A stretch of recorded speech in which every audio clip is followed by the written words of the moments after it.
جس وقت موسیٰ علیہ السلام نے اپنی اہلیہ سے کہا کہ مجھے آگ دکھائی دے رہی ہے، یہ اس وقت کا واقعہ ہے جب حضرت موسیٰ علیہ السلام مدین سے نکل کر مصر کی طرف جا رہے تھے، راستہ بھول گئے اور وادی طویٰ جہاں لگتی ہے کوہ طور کے ساتھ، وہاں پہنچ گئے۔ اللہ تعالیٰ کی طرف سے نبوت ملنی تھی۔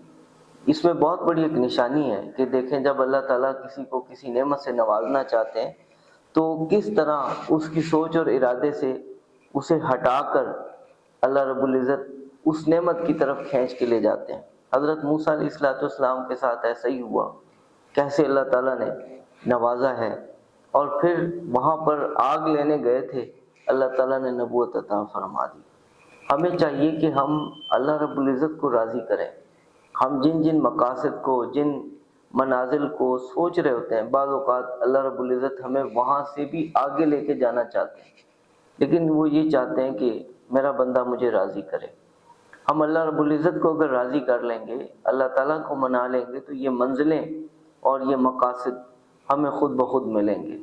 اگر اللہ رب العزت کو راضی کر لیا تو سمجھیں کہ کنجیاں آپ کے ہاتھ میں آ گئیں، اللہ تعالیٰ کے پاس ہے سارا نظام۔ ہم کہاں پر کھوج لگا رہے ہیں؟ یہ سارے کے سارے معاملات اللہ تعالیٰ کے قبضۂ قدرت میں ہیں۔ الیہ یرجع الامر کلہ، سارے کے سارے معاملات اسی کی طرف لوٹتے ہیں۔ تو اسے مناؤ، اس کو راضی کرو۔